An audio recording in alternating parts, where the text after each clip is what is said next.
నమస్తే welcome to Bharati TV నేను బాపయ్య. గమన తీగలాగితే ప్రకాష్ డొంక కదిలింది అని చెప్పి ఈ వీడియోకి నేను ఒక టైటిల్ పెట్టాను. గమన తీగలాగితే ప్రకాష్ డొంక కదలటం ఏంటి, అసలు ఏం జరుగుతుంది అని చెప్పేసి మీకు అనిపిస్తుందా?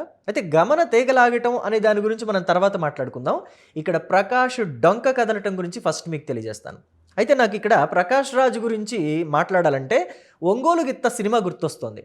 ఎందుకంటే ఒంగోలు గిత్త సినిమాలో ప్రకాష్ రాజ్ బయటకేమో వైట్ అండ్ వైట్ డ్రెస్ వేసుకుని చాలా హుందాగా కనిపిస్తూ ఉంటాడు. 10 మందిని కూడా చాలా చక్కగా పలకరిస్తూ ఉంటాడు. మెడ చుట్టూ పౌడర్ కొట్టుకొని తిరుగుతూ ఉంటాడు. కానీ తన నిజ స్వరూపం ఎలా ఉంటుందంటే, ఇంట్లో ఎవరూ లేనప్పుడు తన గదిలో తాను ఒంటరిగా ఉన్నప్పుడు నగ్నంగా కూర్చుని ఉంటాడు. అది తన నిజ స్వరూపం. కానీ నిజ జీవితంలో కూడా ప్రకాష్ రాజ్ ఇలాగే వికృతంగా ఉంటాడేమో అనిపిస్తుంది. ఎందుకంటే మామూలుగా అయితే అందరికీ కనిపించే ప్రకాష్ రాజ్ ఏంటి, విలక్షణమైన నటుడు, మంచి జాతీయ స్థాయిలో గుర్తింపు తెచ్చుకున్న ఉత్తమ నటుడు, ఉత్తమ నటుడిగా జాతీయ అవార్డులు కూడా తీసుకున్నాడు. కానీ తను మేధావితనాన్ని మాత్రం మొత్తం ఈ భారతదేశాన్నో లేకపోతే ఈ మన ఆంధ్రప్రదేశ్నో లేకపోతే తెలంగాణ రాష్ట్రాన్నో భ్రష్టు పట్టించడానికి మాత్రమే వాడతాను అంటున్నాడు. ఇది తన నిజ స్వరూపం. అయితే తన నిజ స్వరూపం ఎలా బయటపడింది అనేది ఇక్కడ మనం మాట్లాడుకోవాలి. అందుకు ప్రశ్న రావణ్ యూట్యూబ్ ఛానల్ CEO గమన గురించి కూడా చెప్పుకోవాలి. గమన మొన్న మధ్య ఒకసారి గన్నవరం విచారణకి హాజరయ్యారు, పోలీసు విచారణకి హాజరయ్యారు.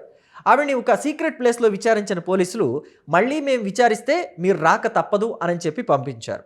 ఈ నెల 17వ తారీఖున అంటే మొన్న ఆవిడని మరోసారి విచారణకి పిలిచారు. పిలిస్తే విచారణకి వెళ్ళింది. ఆ టైంలో గమన ఫోన్ని పోలీసులు సీజ్ చేశారు. సీజ్ చేసి డీటెయిల్స్ అన్నీ కూడా తీసుకోవాలి. మరి ఎందుకంటే ఆవిడకి ప్రశ్న రావణ్కి సత్సంబంధాలు ఉన్నాయి. సత్సంబంధాలంటే జడా శ్రావణ్ అనుకున్నట్టుగా భావించినట్టుగా ఆవిడేదో ప్రశ్న రావణ్ భార్య అని మీరు భావించొద్దు. కేవలం ఆవిడ కొలిక్ మాత్రమే ప్రశ్న రావణ్కి. ప్రశ్న రావణ్ భార్య వేరే ఉంది. జడా శ్రావణ్ ఎందుకు అలా భ్రమపడ్డాడంటే, ప్రశ్న రావణ్ని ఉపా కేసు కింద అరెస్టు చేసినప్పుడు, ఉపా చట్టం ఆయన మీద పెట్టి ఆ కేసు కింద ఆయన అరెస్ట్ చేసినప్పుడు గమన పదే పదే ఫోనులు చేసేదిట.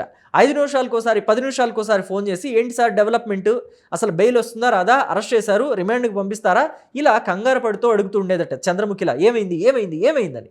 సో అందుకనే ఆయన ఈవిడే భార్య అని అనుకుని భ్రమపడ్డాడు. కానీ తర్వాత తెలిస్తే, ఆరా తీస్తే ఆయనకు తెలిసింది ఏంటంటే గమన కొలీగ్ మాత్రమే రావణ్కి. సో అయితే ఇప్పుడు గమన ఫోన్లో రావణ్కి సంబంధించి చాలా డీటెయిల్స్ బయటపడతాయి. అది ఆబ్వియస్గా అందరూ ఊహించిందే. కానీ ఊహించని విధంగా ప్రకాష్ రాజ్ గురించి కూడా డీటెయిల్స్ బయటపడ్డాయి అని చెప్పి ఇప్పుడు ఇంటర్నెట్లో వార్తలు కొన్ని హల్చల్ చేస్తున్నాయి. గమన ఫోన్ని సీజ్ చేసినప్పుడు ప్రకాష్ రాజ్తో మాట్లాడిన కొన్ని చాటింగ్స్, అలాగే ఆయన ఇచ్చిన కొన్ని సూచనలకు సంబంధించిన విషయాలు కూడా ఇప్పుడు బయటపడుతున్నాయట. మరి ప్రకాష్ రాజ్ని కూడా విచారణకు పిలుస్తారా? విచారణకి పిలిస్తే పాపం ప్రకాష్ రాజ్ గన్నవరం పోలీసుల ట్రీట్మెంట్ని తట్టుకోగలుగుతాడా? వాళ్ళ స్టైల్లో ఆయన్ని విచారిస్తే ఇంకెంతమంది బయటకు వస్తారు? అంటే ప్రకాష్ రాజ్ వెనక వైసీపీ వాళ్ళు ఎవరైనా ఉన్నారా అని చెప్పేసి ఇప్పటి వరకు సోషల్ మీడియా అంతా కూడా కోడై కూస్తోంది. ఎందుకంటే ప్రకాష్ రాజ్ గత ప్రభుత్వాన్ని ఎప్పుడూ ప్రశ్నించలేదు. ఇప్పుడు ఏమంటున్నాడు ఆయన, మీరు ప్రశ్న రావణ్ని ఎందుకు అరెస్ట్ చేశారు, ప్రశ్నిస్తే తప్ప జస్ట్ ఆస్కింగ్ అని చెప్పేసి వయ్యారాలు వలకబోయటమో లేకపోతే వెటకారాలు జోడించటమో చేస్తున్నాడు. జస్ట్ ఆస్కింగ్ అని అంటూ ఉంటాడు ఆయన. సో అయితే మరి ఆ జస్ట్ ఆస్కింగ్ గత ప్రభుత్వం మీద ఏమైంది? రంగనాయకమ్మ అని చెప్పేసి ఒక 65 నుంచి 70 ఏళ్ల వయసున్న వృద్ధురాలు, అప్పట్లో 2019లో ఆవిడ ఒక పోస్ట్ పెట్టడం కాదు, దాన్ని రీపోస్ట్ చేశారు. రీట్వీట్ చేయటమో రీపోస్ట్ చేయటం అంటారు కదా, దాన్ని చేశారు అంతే. దానికే ఆవిడని అర్ధరాత్రి వెళ్ళి అరెస్ట్ చేసినప్పుడు just asking why you arrest Ranganayakamma అని చెప్పేసి జగన్మోహన్ రెడ్డిని ఎందుకని ప్రశ్నించలేదు? అలాగే ఒక యూట్యూబర్ బబ్బూరి వెంగళరావు అని చెప్పేసి అతన్ని అరెస్ట్ చేసి అతని మీద 3rd డిగ్రీ ప్రయోగించారు అని అన్నప్పుడు ఎందుకని ఈ ప్రకాష్ రాజ్ జస్ట్ ఆస్కింగ్, మీరు ఎందుకు అతని మీద 3rd డిగ్రీ ప్రయోగించారు, అతన్ని ఎందుకు పోలీస్ స్టేషన్లో పెట్టి కొట్టించారు అని చెప్పేసి అడగలేదు? ఇంకా బొబ్బూరి వెంగళరావు ఈ ప్రశ్న రావణ్లాగా బూతులు తిట్టలేదే, కొంచెం వెటకారంగానే కొంచెం జోడించి అడిగారు, ప్రశ్నలు అడిగారు. అప్పటి ప్రభుత్వాన్ని నిలదీశారు, వాళ్ళ లోపాలని ఎత్తి చూపించారు. దానికే జగన్మోహన్ రెడ్డికి లేకపోతే వైసీపీలోని మంత్రులకి కోపం వచ్చింది. అతన్ని అరెస్ట్ చేయించారు, అతన్ని కొట్టించారని చెప్పేసి జడ్జి ముందు తనే చెప్పాడు బబ్బూరి వెంగళరావు. సో ఇంకా చూస్తే RRR రఘురామకృష్ణరాజు ఆయన అరెస్ట్ చేయించి ఆయన మీద 3rd డిగ్రీ ప్రయోగించారన్న విషయం ఇప్పటికి కూడా కేసు రన్నింగ్లోనే ఉంది. సో మరి దాని గురించి ఎందుకని జస్ట్ ఆస్కింగ్ అనలేదు? నారా చంద్రబాబు నాయుడు ఆయన ఒక మాజీ ముఖ్యమంత్రి. 3 సార్లు రాష్ట్రానికి అప్పటికే ముఖ్యమంత్రిగా పనిచేశారు. ఒక మాజీ ముఖ్యమంత్రిని అరెస్ట్ చేయడానికి మీరు ప్రొసీజర్స్ అన్నీ ఫాలో అయ్యారా లేదా అని చెప్పేసి ఎందుకని అడగలేదు జస్ట్ ఆస్కింగ్ ప్రకాష్ రాజ్? అలాగే ఆధారాలు ఏమీ లేకుండా మీరెందుకని జైలుకు పంపించారు? మీరెందుకు రిమాండ్‌కి పంపిస్తున్నారు? జడ్జిల్ని కూడా ప్రశ్నించాలి గదా! నాట్ బిఫోర్ మీ అని చెప్పేసి మీరెందుకు అంటున్నారని చెప్పేసి ప్రకాష్ రాజ్ జస్ట్ ఆస్కింగ్ ప్రకాష్ రాజ్ ఆ రోజు ఎందుకని మాట్లాడలేదు? అలాగే కల్తీ సారాతోటి ఎంతోమంది చనిపోయారు కదా వైసీపీ హయాంలో. ఎందుకని జస్ట్ ఆస్కింగ్ ప్రకాష్ రాజ్ ఎందుకు మూతికి ప్లాస్టర్ వేసుకున్నారు అప్పుడు?